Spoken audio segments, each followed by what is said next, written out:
नमस्कार। प्रधानमंत्री नरेंद्र मोदी ने आज पानी पर बात की। कल भी वो पानी पर ही बात करने वाले हैं। अब आप सोचिए कि पानी नरेंद्र मोदी के लिए इतना इंपॉर्टेंट सब्जेक्ट है, लेकिन ये सिर्फ 2 दिन की बात नहीं है। पिछले 20 साल में नरेंद्र मोदी ने सबसे ज्यादा काम पानी के विषय पर ही किया है। मोदी जब गुजरात के मुख्यमंत्री थे तब भी उन्होंने पानी को लेकर एक बड़ा प्रयोग किया था। अब प्रधानमंत्री हैं, तब कल वो पानी पर एक बड़ा एक्सपेरिमेंट करने वाले हैं। शासन में मोदी के 20 साल पूरे हो रहे हैं और इन 20 वर्षों में मोदी की सबसे बड़ी सक्सेसफुल स्टोरी पानी ही है। पूरी दुनिया जानना चाहती है कि मोदी ने पानी पर अब तक ऐसा क्या किया और मोदी कल क्या करने जा रहे हैं। तो इसकी एडवांस जानकारी हम आपको देंगे इस रिपोर्ट में।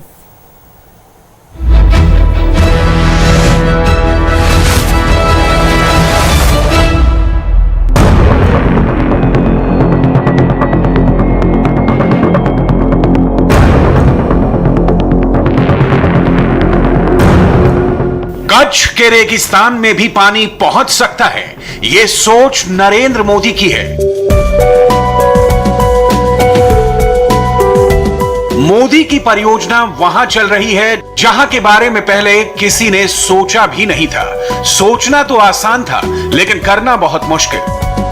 नरेंद्र मोदी ने सोचा भी और करके भी दिखाया। 20 साल पहले जब भी कच्छ का नाम लिया जाता, तब रण के रेगिस्तान की कुछ ऐसी तस्वीर ज़हन में आती थी। पानी के लिए टैंकरों के आगे लोगों की कतार, महिलाओं के लिए सुबह से रात तक का इंतजार। नमकीन रेत के गड्ढे में थोड़ा सा पानी भी मिल जाए तो किस्मत चमकने वाली फीलिंग आती थी। घड़े और मटके भरने में जिंदगी का बड़ा हिस्सा खप जाता था। सूखा पड़ने की आशंका से ही कच्छ में गांव के गांव खाली हो जाते थे। उसी कच्छ में आज पाइप से पानी आता है, घर घर नल लग रहा है। कच्छ में खेती करना पहले नामुमकिन लगता था, अब मुमकिन हो गया है। कच्छ के केसाराम अब बड़े बड़े कंटेनरों में भरकर इंग्लैंड और इटली तक पहुंच रहे हैं। ये मोदी के पानी वाले प्रोग्राम से पॉसिबल हुआ। कोई कल्पना करी सके कि कच्छ में ज्यां धूळनी डमरी सिवाय काई न होय, જ્યાં પાણી બીએસએફના જવાનોને પીવા માટે ઊંટ પર પાણી લાવવા પડતા હતા, એ છેક ખાવડા સુધી નર્મદાનું પાણી પહોંચ્યું હોય। સરહદ પર દેશની સેવામાં કામ કરનારો વ્યક્તિ જેને પીવાનું પાણી કંટ્રોલ રીતે મળતું હતું, એને નાવા માટે પણ નર્મદાનું પાણી પહોંચી જાય, એ દેશની રક્ષા કેટલી સરસ છે। જય જવાન જય કિસાન।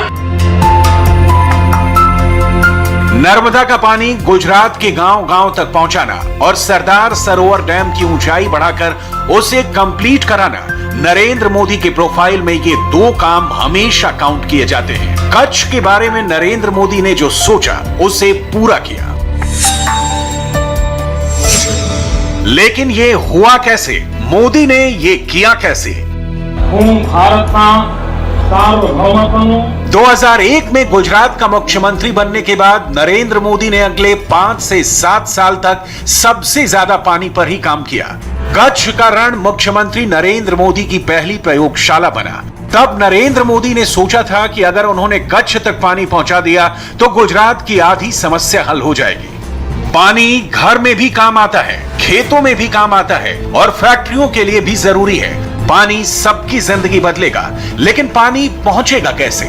20 साल से लगातार प्रशासन चलाने वाले नरेंद्र मोदी ने पहला प्रयोग पानी पर ही किया था।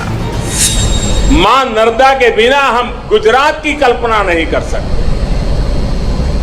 और गुजरात की जीवन रेखा ऐसे नहीं कहा गया। गुजरात को एक नया जीवन मिला है, नई चेतना मिली है। गुजरात में एक नया आत्मविश्वास पैदा हुआ है। वरना पानी के बिना गुजरात सरकार का भारी से भारी खजाना सिर्फ पानी पहुंचाने के लिए चला जाता है। कभी कभी तो मुसीबत ये आती थी कि शिक्षा के लिए पैसे दे कि पानी के लिए, और आखिर कर कहना पड़ता था कि भी पानी के बिना नहीं चलेगा। भले शिक्षा में 1 नया पैसा कम हो जाए, 2 पैसा कम हो जाए, लेकिन पानी के लिए पैसा देना पड़ेगा। ये दिन हमने देखे हैं। शुरुआत में कच्छ तक नर्मदा का पानी पहुंचाना नामुमकिन जैसा था। एक तो पूरा गुजरात ही पानी की कमी से जूझ रहा था, ना तो नर्मदा में इतना पानी था, ना ही उसे राज्य के हर इलाके तक पहुंचाने का इंतजाम था। इसके लिए कोई इंफ्रास्ट्रक्चर भी नहीं था। सरदार सरोवर डैम के गेट बंद थे, उससे पानी नहीं लिया जा सकता था। कच्छ में ले देकर एक टप्पर डैम था, उसमें भी पानी नहीं होता था। नॉर्थ गुजरात, सौराष्ट्र और कच्छ के ज्यादातर सूखे पड़े रहने वाले रिजर्वायर्स, डैम आज पूरी तरह पानी से भरे रहते हैं पूरे साल। जैसे कि कच्छ का ये टप्पर डैम, जो कि नर्मदा कैनाल से कनेक्ट होने से पहले तक सिर्फ बरसात के पानी पर आधारित रहता था, वो भी एक ऐसे रीजन में जहां बरसात का पानी कम पड़ता था और लोगों को पीने के पानी की समस्या बरकरार थी। लेकिन आज आप देख सकते हैं तस्वीर पूरी तरह बदल चुकी है, और यह ऐसा इसलिए संभव हो पाया क्योंकि नर्मदा कैनाल के साथ इन्होंने तमाम सारे डैम्स को इंटरलिंक कर दिया। मोदी ने भुज के भूकंप के बाद गुजरात की कमान संभाली थी, इसलिए उनको भी टप्पर डैम की चिंता लगी रहती थी। गुजरात ने અને देश ने पानी केम बचावू, पारसनी जेम पानीनो केम उपयोग करवो, ये जो आखा देश ने શીખવાડવાની કોઈનામાં તાકાત હોય તો આ કચ્છની ધરતીમાં છે।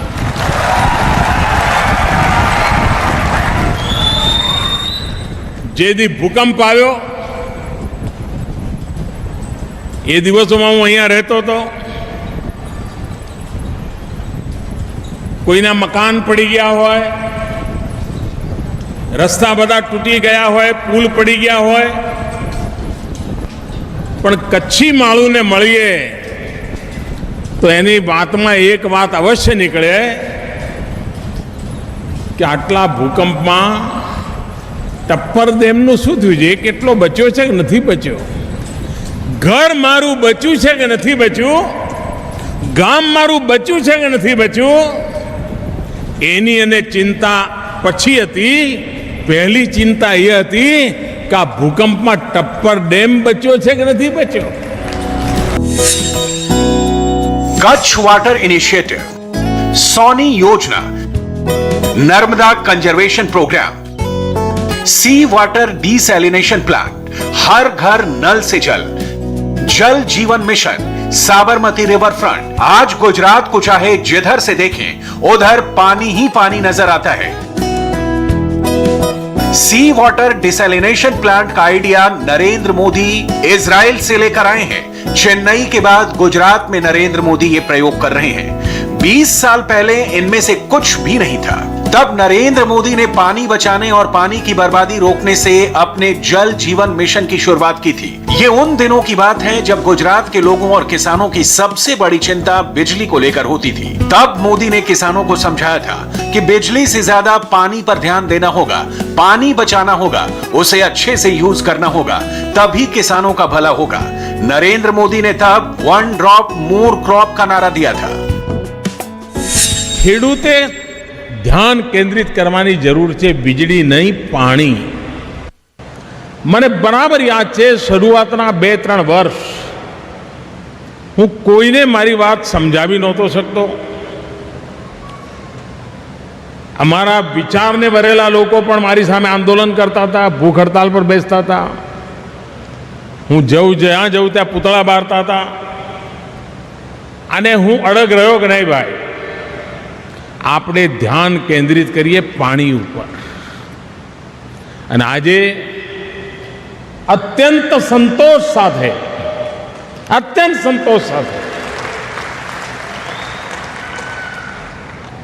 મારે ગુજરાતના ખેડૂતોનો આભાર માનવો છે, અભિનંદન આપવા છે કે મોડે મોડે પણ એમણે મારી વાત સ્વીકારી અને ગયા 5-7 વર્ષ લગાતાર એમણે પાણી પર ધ્યાન કેન્દ્રિત કર્યું।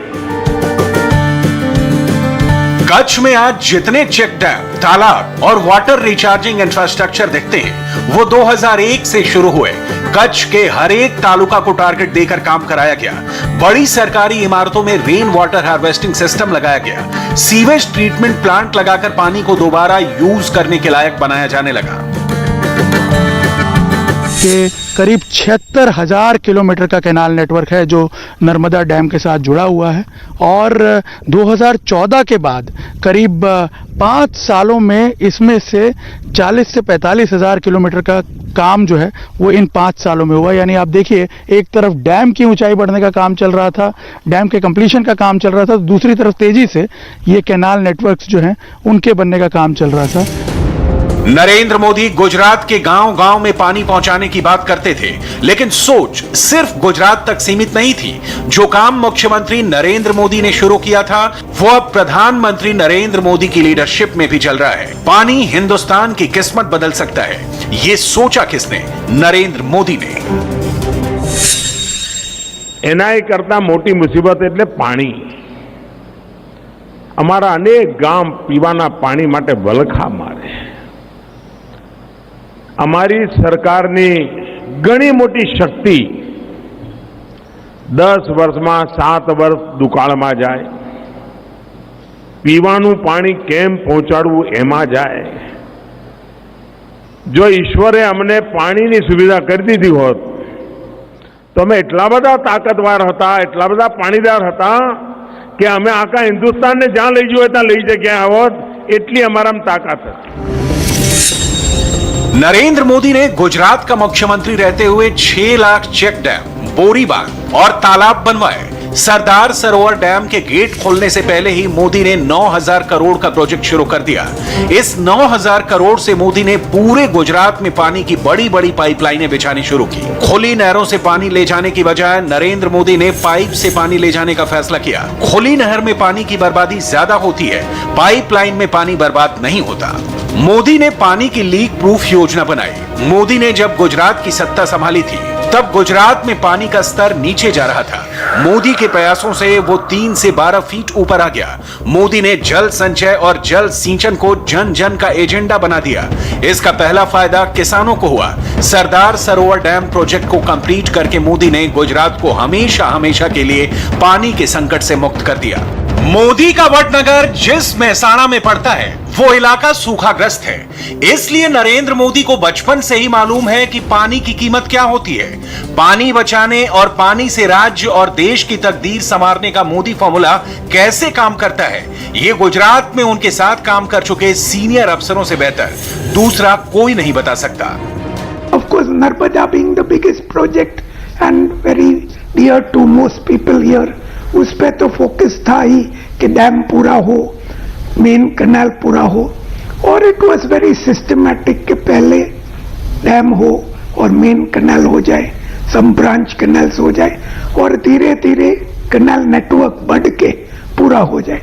और जब उन्होंने देखा कि अब डैम का काम आगे बढ़ रहा है तो उनका focus particularly the minor canals and सब माइनर कैनाल्स, जो बहुत ही बड़ा टास्क था क्योंकि 5-6 लाख खेडूत मित्रों को मिलने का, उनकी परमिशन लेने की, उनके साथ ट्राइपार्टाइट अग्रीमेंट करने की और हर एक को उसका फसल के टाइम पे काम न हो जिससे उनको नुकसान न हो और फसल न हो उसी टाइम पे काम हो, ये सब एक बहुत जाइजेंटिक टास्क था।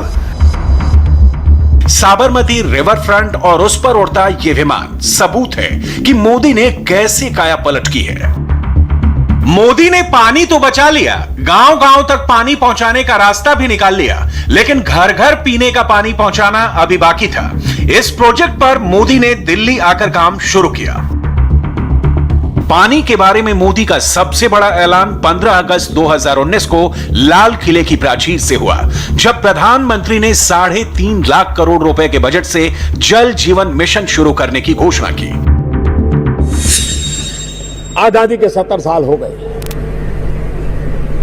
बहुत सारे काम सब सरकारों ने अपने अपने तरीके से किए हैं। सरकार किसी भी दल की क्यों न हो, केंद्र की हो, राज्य की हो, हर किसी ने अपने अपने तरीके से प्रयास किए हैं। लेकिन ये भी सच्चाई है कि आज हिंदुस्तान में करीब करीब आधे घर ऐसे हैं जिन घरों में पीने का पानी उपलब्ध नहीं है।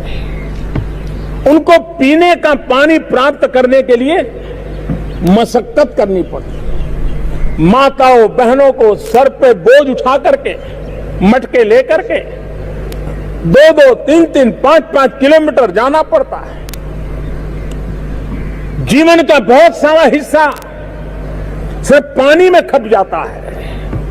और इसलिए हमने इस सरकार ने एक विशेष काम की तरफ बल देने का निर्णय किया है, और वो है हमारे हर घर में जल कैसे पहुंचे, हर घर को जल कैसे मिले, पीने का शुद्ध पानी कैसे मिले।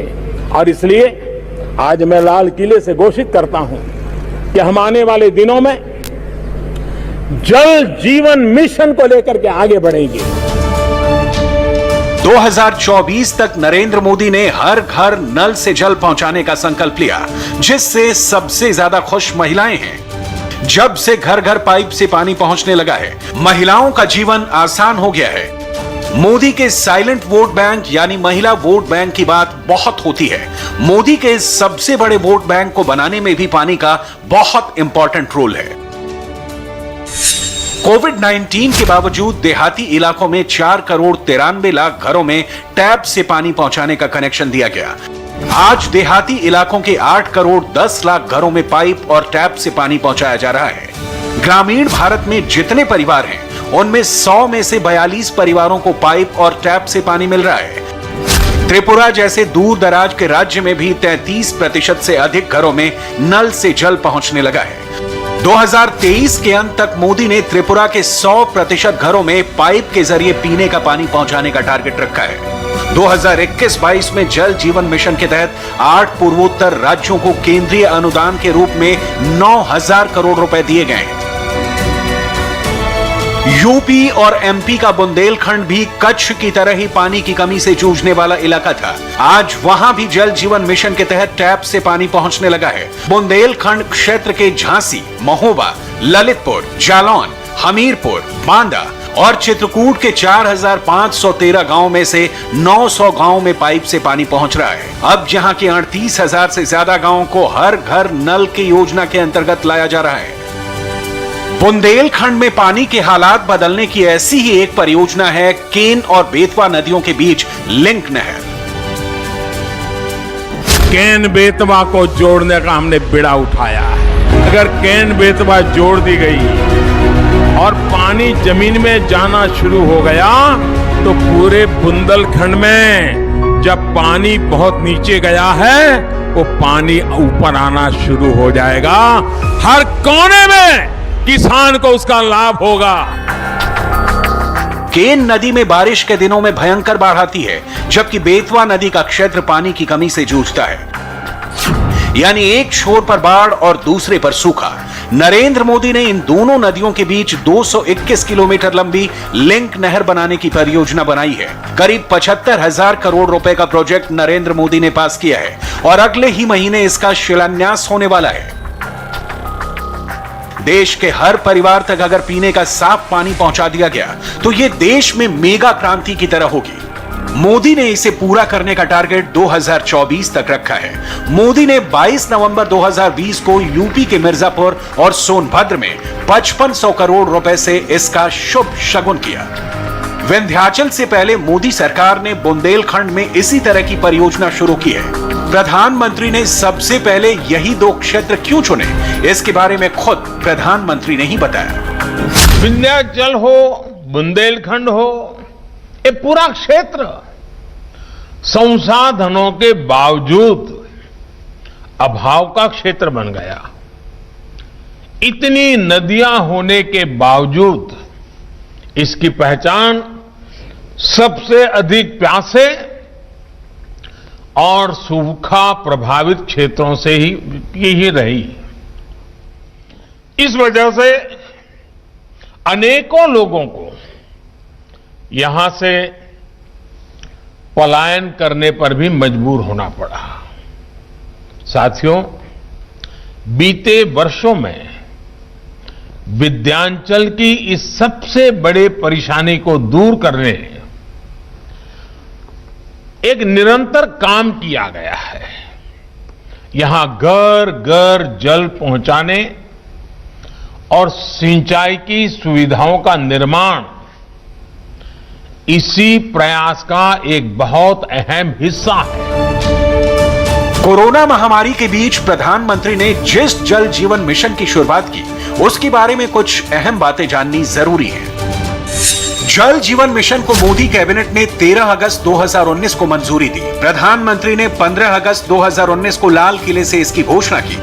ग्रामीण इलाकों में हर घर तक पीने का साफ पानी पहुंचाना इसका लक्ष्य है। सरकार ने पानी संकट वाले 256 जिलों के 1562 ब्लॉक की पहचान की है।